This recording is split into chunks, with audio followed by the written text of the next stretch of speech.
Para aquellos que quieren mejorar su vida devocional, para los que necesitan ayuda espiritual, para todos los que desean un contacto diario con Dios, presentamos Radio Amanecer en Estudio, un alimento espiritual para tu alma. Con nosotros, el conductor de esta entrega, Pastor Juan Francisco Scroggins.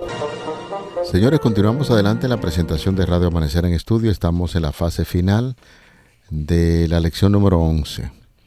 Hoy vamos a hacer un recorrido por los diferentes segmentos que estuvimos estudiando durante la semana, y qué bueno que esté ahí para acompañarnos en esta hora. De ahí que siempre tenemos expresiones, palabras de gratitud a Dios y a ustedes, amigos, por acompañarnos en el estudio de su santa y bendita palabra. Que nuestro bondadoso y amante Padre pueda bendecir a usted y su familia, y nos preparamos para hacer un repaso de la lección número 11, apresado y juzgado. Aquí en cabina, nuestro saludo cordial afectuoso de siempre al Pastor Ángel de la Cruz, quien está con nosotros en estos comentarios. Pastor, muchas bendiciones. Muchas gracias. Una vez más, agradecemos a Dios esta maravillosa oportunidad que siempre nos ha dado durante esta jornada de estudio en este trimestre. Agradecemos inmensamente la bondad, la providencia divina que al venir, al salir, nos permite tener ese movimiento y sobre todo el contacto con cada una de las personas, hermanos y hermanas, amigos de la comunidad de la iglesia, tanto en República Dominicana como en algunos otros países de este mundo, continente, donde quiera que se escuche, por medio de la aplicación o directamente de internet. Así que agradecemos y pedimos que Dios siga guiando sus pasos. Queremos en este momento invitarles a que tomen sus Biblias, sus guías de estudio, o se mantengan viendo o escuchando de manera directa. Así que Dios les bendiga. Pedimos la dirección divina. Maravilloso Padre Celestial, una vez más queremos reanudar el estudio de este día, pero eso podría tener éxito y ser correcto y cierto si el Espíritu Santo nos guía. Es por eso que pedimos la presencia, el poder, la iluminación del Espíritu Santo en este maravilloso día. Gracias, Señor, por escucharnos. Gracias por la oportunidad. En el nombre de Jesús. Amén. Amén. Vamos a nuestro repaso. ¿Usted recuerda, Pastor, cuál fue el título general de la lección de esta semana? Bueno, el título de la lección de esta semana fue Apresado y Juzgado. Ese fue el título de esta semana maravillosa, lección número 11. De hecho, hay que decir que la lección número 12 tiene un título muy importante en sentido general, y vamos a seguir con lo que es la segunda parte de este tema, que tiene que ver con un tema singular. Nosotros estuvimos hablando mucho sobre el apresamiento de Jesús e hicimos una introducción de lo que tiene que ver con el juicio de Jesús. Sin embargo, si usted va a su guía de estudio, se dará cuenta que la lección que en breve se va a iniciar, la penúltima del trimestre, da como esa idea de seguir la lección número 11, donde habla acerca de juzgado y crucificado. De manera que, conforme al título de la lección número 11, nos detuvimos bastante en el aspecto de que Jesús fue apresado y juzgado, y usted se atrevería a compartir con nosotros el pasaje de la Biblia que nos sirvió de fundamento. Marcos capítulo 14, el versículo 36 decía: Abba, Padre, todas las cosas son posibles para ti. Aparta de mí esta copa. Sin embargo, no lo que yo quiero, sino lo que tú quieras. Fue muy interesante esto, Pastor, decíamos, por el hecho de que Cristo, desde hace un buen tiempo, ya venía instruyendo a sus discípulos, a sus seguidores, sobre lo que le iba a acontecer. No era un Mesías a la usanza de cómo se veía en el mundo, a lo estilo David, un rey que restablecería el reino de Israel. Más bien había animado a sus discípulos para que lo miraran como un Mesías redentor. Y llegó un momento en que le dijo, este Mesías será apresado, será juzgado, y parece ser que los discípulos estaban en otra dirección, de manera que cuando llegaron esos momentos difíciles, ya los últimos días de Jesús, pasó por momentos difíciles, ya que en sus hombros estaba el peso del pecado de la humanidad. Todos los pecados de la humanidad estaban sobre él, y cuando llegó el momento allí en el monte Getsemaní, donde él con mucha frecuencia iba con sus discípulos, ahora encontramos a un Jesús un tanto pensativo, porque la situación de verdad que era bastante difícil, y allí Jesús fue con su círculo íntimo, muy familiar, con aquellos discípulos para que le acompañaran en esos momentos difíciles antes de que Jesús fuese apresado. Y por supuesto ya sabemos que en ese sentido uno de los discípulos se le iba a entregar. De manera que en torno al título general de la lección número 11, pues notamos que ciertamente se dieron algunos acontecimientos muy importantes, impresionantes en la vida de Jesús en aquellos días. Cuando nosotros nos adentramos en el capítulo 14 de Marcos, vemos cómo se hace una gran referencia al complot para matar a Jesús. El autor del Evangelio dice explícitamente que el plan se venía gestando desde hacía ya algún tiempo, dado que los principales sacerdotes y escribas, según se registra en el versículo 1 del capítulo 14, procuraban prender a Jesús por engaño y darle muerte. O sea, ahí está muy explícitamente la mención.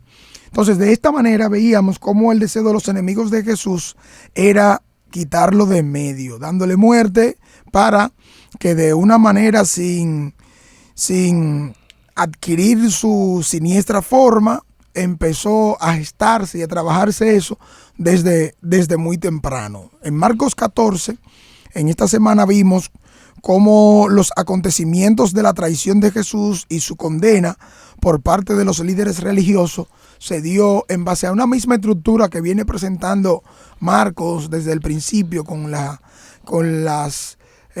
los relatos sándwich, y también de una manera en paralelo notamos las acciones que son vistas en este capítulo con el juego de palabras que Jesús hace por el cambio de narrativa que tiene, debido a que ya Jesús está en la última semana de la existencia en esta tierra.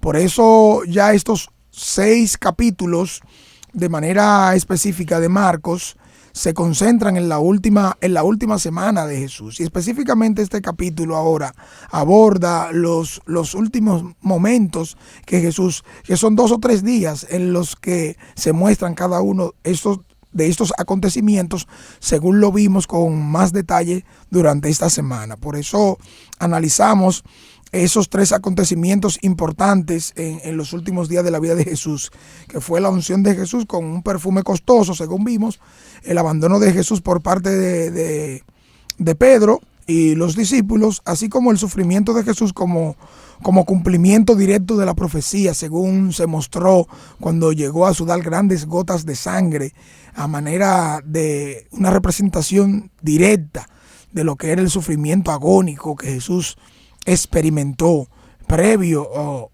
antes de llegar a la cruz del Calvario. Pastor, decimos siempre que el texto a memorizar es parte de lo que nosotros vemos durante la semana. Por eso el énfasis que estamos haciendo cuando invitamos a la población a aprender de memoria ese texto que se encuentra en Marcos 14:36, porque hace una descripción de lo que Jesús pasó allí en Getsemaní. Dice el texto de nuevo, aunque usted ya lo compartió con los oyentes, decía: Abba, Padre, todas las cosas son posibles para ti, aparta de mí esta copa, sin embargo, no lo que yo quiero, sino como lo que tú quieras.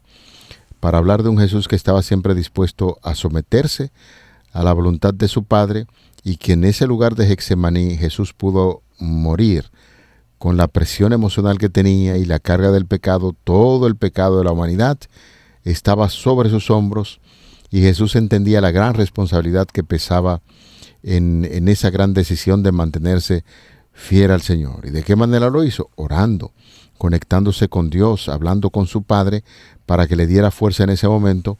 Y llegamos a decir en un momento determinado que esa situación por la que Cristo estaba pasando, según la descripción del texto a memorizar, en ese lugar de Getsemaní Jesús pudo haber muerto, ya que el texto dice que grandes gotas de sangre, debido a la presión que tenía, estaba Jesús pasando por esos momentos de angustia, y el texto bíblico nos habla que en esa condición de pocas fuerzas, en la condición mental que le estaba agobiando en ese momento, vino un ángel del cielo, descendió un ángel que está en la presencia de Dios, descendió para asistir a nuestro Señor Jesucristo, y eso le dio fuerza para llevar esa situación difícil que finalmente lo iban a conducir a una crucifixión, y era necesario que Jesús pasase por ese proceso, de manera que la fortaleza que vino del ángel lo mantuvo con vida, lo animó, porque le esperaba más adelante la muerte en una cruz, y eso lo veíamos en esta semana. Según vimos estos primeros versículos que nos ofreció un contenido exquisito en cuanto a lo que podía darse y la estructura que está usando Marcos para esta enseñanza. Noten ustedes que en el capítulo 14, versículos 1 al 11, es la primera perícopa de esta sección o capítulo, en la cual se nos presenta un segmento en el cual Marcos introduce 2 escenas con 3 personajes o grupos de personajes principales que toman en cuenta los sacerdotes y los escribas, una mujer no identificada en este evangelio y los discípulos y Judas Iscariote. El primer grupo está dispuesto a pagar una cantidad considerable de dinero para dar muerte a Jesús, como se revela en los versículos mencionados 1 al 11 de este capítulo 14, y también su disposición es una evidencia de cuán corruptos se habían vuelto los dirigentes del templo y sus servicios. Además, Jesús estaba en lo cierto cuando les dijo: ustedes la han hecho una casa de ¿qué? O un templo, una cueva de ladrones, según es expresado en el mismo versículo 17. Por lo tanto, lo que sería posible que los líderes realizarían detrás de muchos, detrás de otros que falsamente testifiquen, lo lograrían precisamente por la perversidad de su corazón. El desvío y desconectados de Dios harían esto y muchísimo más. O sea, el ser humano apartado de Dios, todavía no está escrita la última palabra de lo que podría ser, de lo que sería capaz. Y los mismos discípulos en su conducta, al no llevarse del mismo Jesús que le viene relatando y le viene diciendo lo que sucedería, ahora con mayor insistencia o con un detalle más claro y contundente se lo dice. Pero recuerden ustedes cómo veníamos analizando la conducta de los discípulos. Ellos pensaban que el templo en lo que Jesús dijo anteriormente sería destruido. Oye, esto podría ser el fin del mundo. Ellos están viendo que sus intereses, sus esperanzas se podrían desmoronar cuando no se cumpla el interés que ellos tienen, valga la redundancia. O sea, ellos están pensando que el reino de Dios sería establecido ahora con Jesús yendo a Jerusalén. Eso es lo que estamos viendo, y por eso ustedes notan el pedido para algunos ser los principales, para ser el primero, según vemos que vienen luchando en esto. Se viene relatando entonces que las acciones de ellos no estaban en la dirección que Jesús les estaba enseñando, sino en sus intereses terrenales aquí y ahora, de la manera como estaban viendo las cosas. Claro, esta semana, vamos a decirlo así, a darle un vistazo rápidamente a los diferentes temas que vimos. Tratamos un tema inolvidable donde vamos a detenernos rápidamente a recordar lo que aconteció allí. La última cena, Getsemaní, estuvimos tratando, dejando todo para huir de Jesús, y la semana le estábamos cerrando con una pregunta: ¿quién eres? Así es que en este tema de lo inolvidable se estaba contrastando en una historia de esa que se conoce en historia sándwich, la participación de una mujer que habíamos dicho, de allí de Betania, y que identificamos, aunque el autor no lo dice directamente, pero se está refiriendo a María Magdalena, aquella mujer que era conocida como el mismo Simón, decíamos familiar de la mujer que la indujo a la vida de prostitución. Jesús la perdona y cuando está llegando el tiempo final de Jesús, ella compra un perfume costoso, lo derrama sobre el cuerpo de Cristo y lo unge antes de su muerte. Entonces la reacción de uno de los principales de los discípulos, llamado Judas Iscariote, que junto a Simón, el leproso que Jesús había sanado, pues criticaron aquel accionar de la mujer, y hacíamos el contraste. Bueno, este hombre que se ve que es tan religioso, como es el caso de Judas, que era el tesorero, que habló acerca del desperdicio, que ese dinero pudo haberse dado a los pobres, es el mismo Judas que está gestionando la traición de Cristo Jesús. Mientras la mujer gestiona ungir el cuerpo de Cristo y se gasta una fortuna para elogiar la labor maravillosa que Jesús hizo en su vida, ahora este Judas lo que hace es venderlo, gestionar la traición, y eso estamos contrastando. Dos personajes, uno que aparentemente, como es el caso de la mujer, estaba fuera de la gracia de Cristo, y el otro que estaba en su grupo, reaccionaron de manera diferente, y eso estamos viendo, esas historias que son inolvidables. Luego se dice que de María Magdalena, la mujer, donde quiera que se cuente de la vida de Jesús, se estaría hablando ese acto maravilloso que ella hizo con Jesús. Noten ustedes que la traición de Judas Iscariote realmente es inolvidable. Marcos da a entender que su traición, su motivo, el motivo para traicionar a Jesús era la codicia, y eso lo explicó de una manera más directa y contundente Juan, específicamente en su Evangelio. El capítulo 12, versículos 4 al 6, explica claramente que este hombre no era la intención que vamos a mostrar, no, claramente este hombre estaba envuelto en otros asuntos, y los mismos evangelios registran que él era ladrón. Estaba acostumbrado a sustraer de las mismas donaciones y aportes que se recibía Jesús, el grupo de los discípulos. Ustedes saben que para la ruta misionera y la dedicación, el financiamiento siempre acompañó a los discípulos. Incluso las damas de la nobleza y otros tantos más de la sociedad que creían y apoyaban el ministerio de Jesús, apoyaban con sus bienes, y Judas acostumbraba a sustraer de este dinero para su propia persona, aunque sabemos que el motivo por el cual traicionó a Jesús obedecía a otros intereses todavía que seguían la misma ruta. El motivo que le lleva ahora a vender al maestro lo notamos ahora como parte de lo que él pensó que haría Jesús para llevarlo a que se rebele, a que muestre el poderío que tiene y pueda finalmente establecerse el reino. Y así entonces ya quede bien en claro que Jesús es quien dijo ser, pero era a la manera como él quería. Eso es también lo que vemos con Pedro. Más adelante, al negar a Jesús, Jesús le dice claramente lo que estaría el enemigo, cómo estaría buscándolo y cómo estaría interesado, zarandearlo como a trigo, pero él ha rogado por ti para que tu fe no falte. Pero no hicieron caso. Entonces querían cuidar la iglesia, la obra naciente, con sus fuerzas, hacerlo a su manera. Y ya ustedes saben lo que sucedió como esto. Estas historias, Jesús usa un juego de palabra bueno, e incluso la misma acción de María Magdalena fue categorizada como buena y hermosa la obra, y que quedaría como evidencia, como bien usted señaló hace un momento, a la perpetuidad. Y cada vez que se predique y se hable, esto sería recordado y presentado en memoria. O sea que, en contraste, se vería cómo se dio el caso con Judas, que vendió al maestro, su codicia, y también lo que sucedió con Pedro y los discípulos, quienes abandonaron.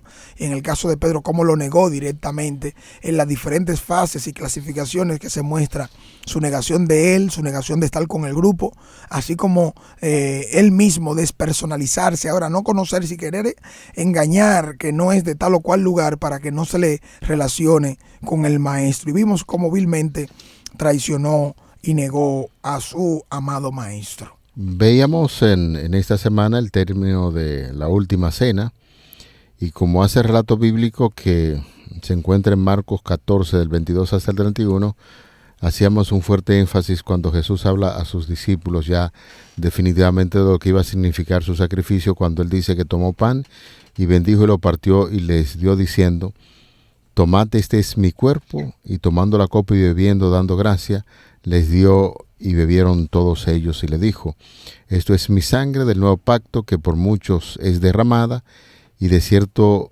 os digo que no beberéis más del fruto de la vid hasta que aquel día que lo beba junto a ustedes en el reino de los cielos. Aquí se estableció ideas bastante interesantes de que la cena que se estaba produciendo allí iba a ser una representación de ese gran sacrificio de Jesucristo. Un momento inolvidable sería en la vida de estos discípulos cuando Jesús está haciendo una exposición ya directa de lo que iba a suceder con el pecado. Conforme a el sacrificio de Cristo, el pecado podía ser borrado, pero porque se estaba preparando en esa cena, lo que es la cena pascual, donde Jesús mismo estaba derramando su propia sangre y entregando su cuerpo para que los discípulos recordaran esa actividad constantemente.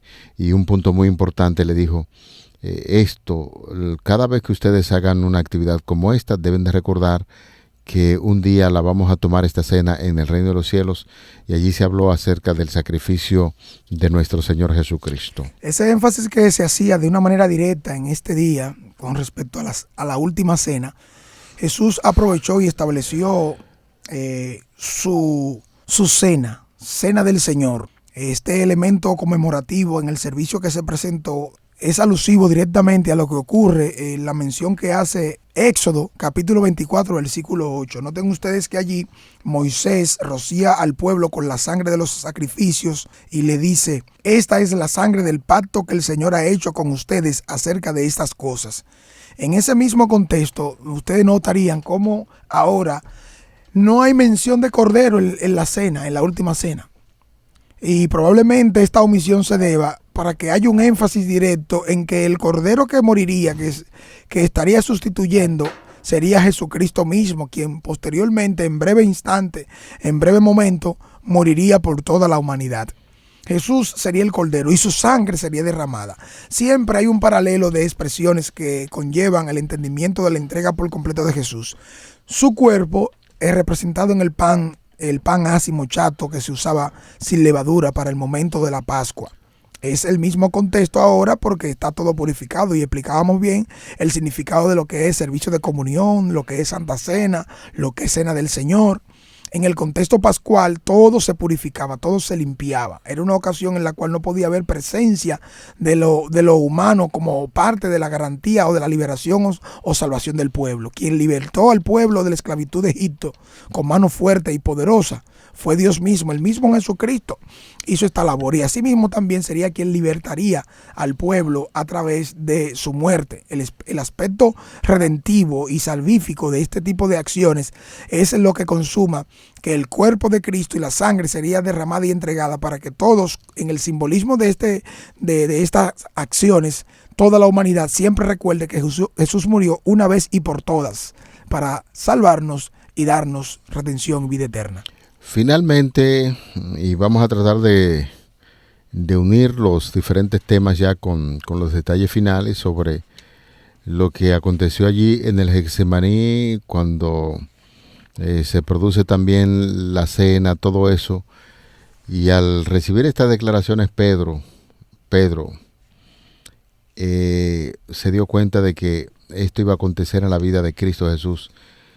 Y aquel que había dicho en una ocasión: Señor, aunque todos te negaren, yo jamás lo haré.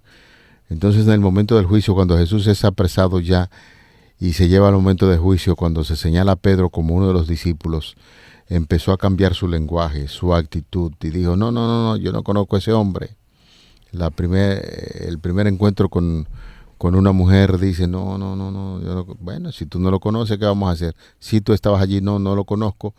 Y luego un segundo acto, cuando otra persona lo identifica, cambió definitivamente su vocabulario y empezó a maldecir y decir cosas que sencillamente los discípulos de Cristo no debían decir, para no identificarse con Jesucristo. Qué amarga fue esa experiencia, y no solamente la de Pedro, sino que los discípulos en sentido general abandonaron al Señor Jesucristo cuando éste fue llevado a juicio, y eso es muy doloroso. Por eso decíamos en la parte final, cuando se le preguntaba ya a Cristo Jesús, se le habló directamente para que se identificara quién eres. Aquellos que debieron identificar a Jesús, ahora en esta etapa del juicio inicial empiezan a cuestionar y a preguntar, y reiteramos, como ellos eran lectores de las escrituras del Antiguo Testamento, debieron identificar a Cristo Jesús en ese momento, pero por el orgullo y por el poder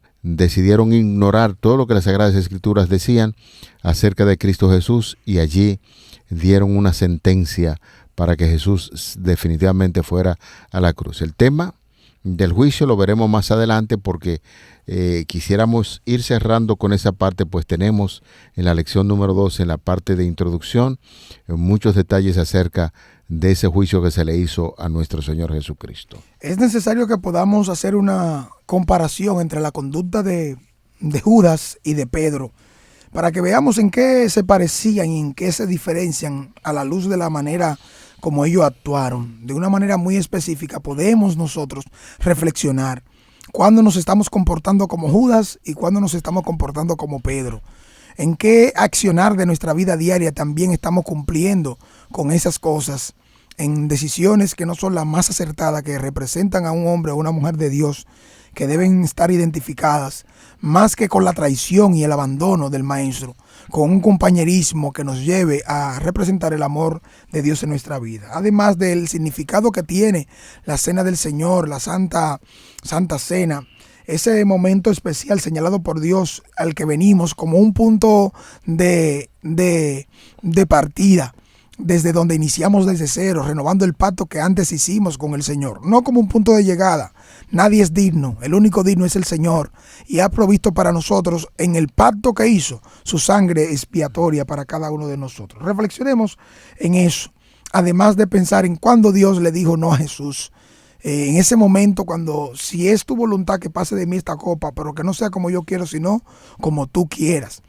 Hay momentos en la vida que tendremos que analizar y entender cuando Dios nos dice que sí, cuando nos dice que no, y el objetivo que tiene para lograr con esa respuesta que Dios nos da. En la parte de cierre, vamos a agradecer a Dios porque nos ha dado el privilegio de hacer un repaso de lo visto durante la semana. Señor, una vez más, acudimos a ti en busca de ayuda.